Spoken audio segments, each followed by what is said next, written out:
नमस्कार, मैं सुजीत कुमार और आप देख रहे हैं जनहित मुद्दा आपके मुद्दे।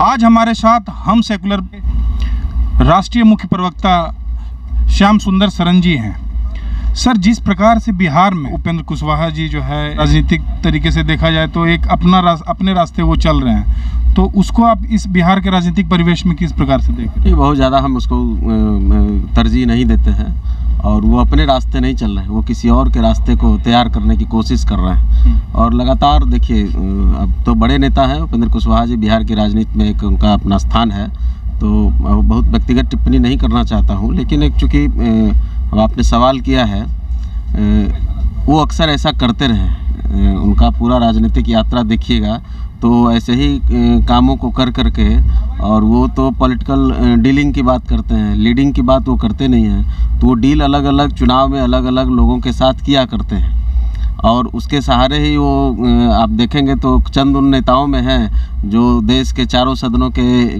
मेंबर रह चुके हैं, लोकसभा, राज्यसभा, हर जगह विधानसभा, विधान परिषद में पहुंच चुके हैं। तो वो डीलिंग के सहारे चलते हैं। अभी उनका सिंगार पटार कहीं और हो रहा है, ये सबको एहसास भी है, आम जनता को भी समझ में आ रहा है कि वो कहाँ से क्या बात बोल रहे हैं। तो उनकी बातों का बहुत असर नहीं पड़ने वाला है।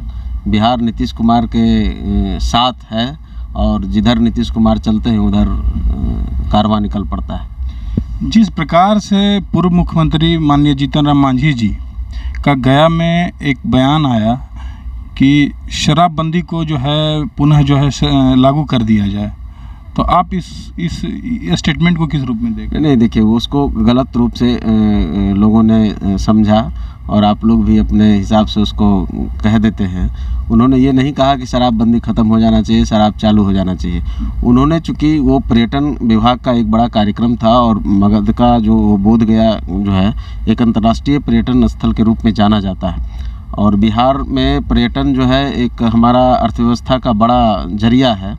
तो उन्होंने उस पर बातें कही हैं और अंतर्राष्ट्रीय पर्यटकों को देखिए, यह तो आप कहेंगे तो कहीं भी दुनिया में आप कहीं भी जाएं तो पर्यटन का एक बड़ा तो यही है कि वहाँ का सिस्टम जो है, वहाँ की व्यवस्था जो है, वहाँ की सरकार जो है वो उनको कितनी सुविधा मुहैया कराती है।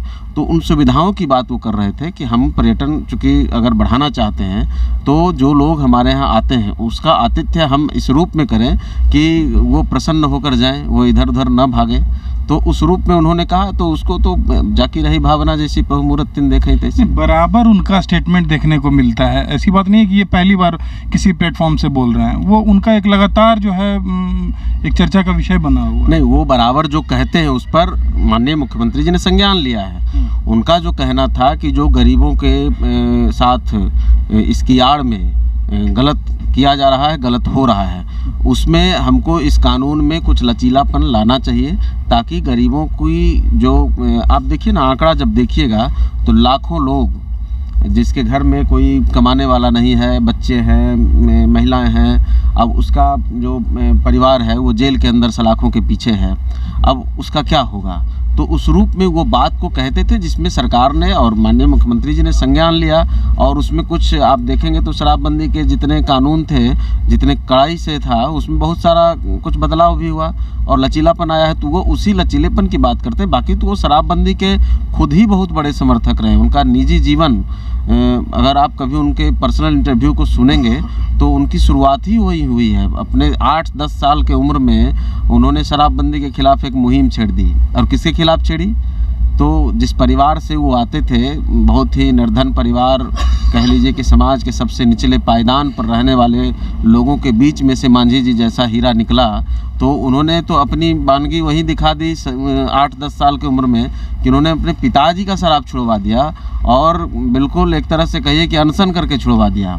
जल समाधि का रूप उन्होंने ले लिया था और पिताजी से वो नहर में कूद गए थे और एकदम उनसे कमिटमेंट करा के निकले कि अगर आप कहें कि हम शराब नहीं पिएंगे तभी हम इससे बाहर आएंगे, नहीं तो आज यहीं समाधि हम ले लेंगे। तो मांझी साहब का तो जीवन वहीं से शुरू हुआ है कि और वो भले अपने लोगों के बीच में जाकर के कुछ उनका जो दर्द उभरता है तो उसकी बात वो कहते हैं। अच्छा, जिस प्रकार से शराबबंदी को ऐसा नहीं लग रहा है सर कि अभी छपरा में जो अभी कुछ दिन पूर्व घटना घटा, फिर सिवान में भी देखने को मिला, तो कहीं ना कहीं जो ये एक प्रचलन है, खासकर बिहार जैसे प्रदेश की बात की जाए तो इसको नहीं लग रहा सर कि आर्थिक रूप से जो है एक बिहार पंगु प्रदेश बनता जा रहा है? इसकी आड़ में चूँकि एक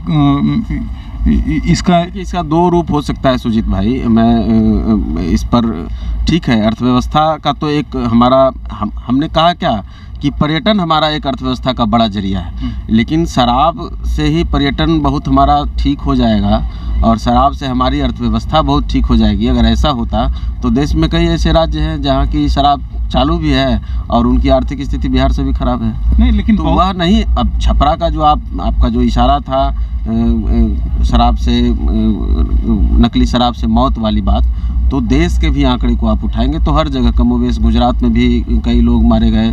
तो यह एक अलग चीज़ है, यह इसीलिए तो अवेयरनेस फैलाने की आवश्यकता है। अब उस अवेयरनेस को हम कितना लोगों में ला पाते हैं, ये बड़ा मसला है। ये शराबबंदी के कारण जो है, खासकर हमारी जो पुलिस प्रशासन व्यवस्था है, कहीं ना कहीं वो पूर्ण रूप से जो है वो शराबबंदी को लागू कराने में ही लगी हुई है और इसका असर जो है उसके जो पुलिस प्रशासन की अन्य और गतिविधियां हैं वो उसमें रुकावट पैदा होती है। ये तो एक पहलू हुआ। दूसरा पहलू है आर्थिक रूप से, क्योंकि हिंदुस्तान के अन्य राज्य भी हैं जिसमें से बहुत प्रदेश में जो है यह लागू है और वो चूँकि यह एक जो है लोगों में अवेयरनेस का एक माध्यम बन सकता है, परंतु पूर्ण रूप से शराबबंदी लागू कर देना, इस पे कहीं ना कहीं एक गतिरोध बना हुआ है। देखिए, ये तो एक विल पावर की अपनी बात है। सब मानते हैं, गांधी जी मानते थे कि शराब, इंसान का अगर सबसे बड़ा दुश्मन कोई है तो शराब है और हमारे धर्मशास्त्र में भी इसका एकदम पूर्णतः आप देखेंगे तो सनातन में भी, इस्लाम में भी हर जगह इसको बैन किया गया है। तो अच्छी चीज़ तो नहीं है।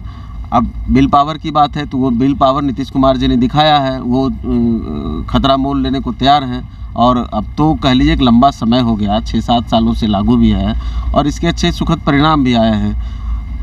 अच्छा, बाकी जो कहीं कुछ गड़बड़ियां हैं उसी पर हमारे नेता मांझी जी ध्यान आकृष्ट कराते हैं और उस पर काम हो रहा है धीरे धीरे। अच्छा, एक लास्ट क्वेश्चन सर, ये चूँकि आपकी पार्टी का जो प्रतिनिधित्व है, जिस प्रकार से अभी मंत्रिमंडल का विस्तार होने वाला है, तो क्या लग रहा है कि अभी आपकी पार्टी को उसमें जगह मिलेगा? निश्चित रूप से जगह तो मिला हुआ है। हम चाहेंगे कि और हम चाहते हैं कि इसमें और हमारा भूमिका बढ़े और हमारी भूमिका और सशक्त हो एक पार्टी के कार्यकर्ता के तौर पर। और बिहार की जो सियासत है, जो मगध का जो खास करके इलाका है, जिस तरह से हमारे नेता युवा चेहरे जो इस तरह से आप कह लें कि बिहार में अगर 2-4 युवा चेहरे निखर रहे हैं, उभर रहे हैं, तो उसमें हम समझते हैं कि सबसे गंभीर और सबसे एक पढ़ा लिखा तेज तर्रार कह लीजिए तो हमारे पार्टी के राष्ट्रीय अध्यक्ष डॉक्टर संतोष कुमार सुमन जी हैं।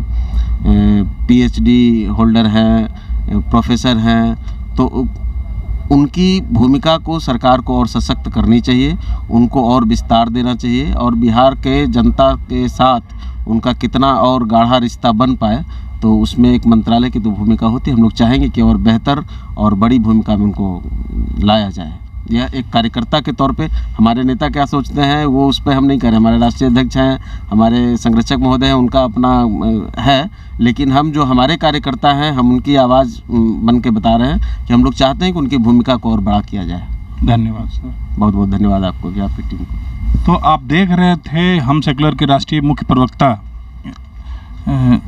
हमारे साथ थे और इनका एक अपना मानना है कि अगर जो मंत्रिमंडल का विस्तारीकरण हो तो उसमें भी जो है हमारे नेता को उसमें प्रमुख भूमिका के तौर पे देखा जाए, उन्हें एक नई जिम्मेदारी के तौर पे भी मिले।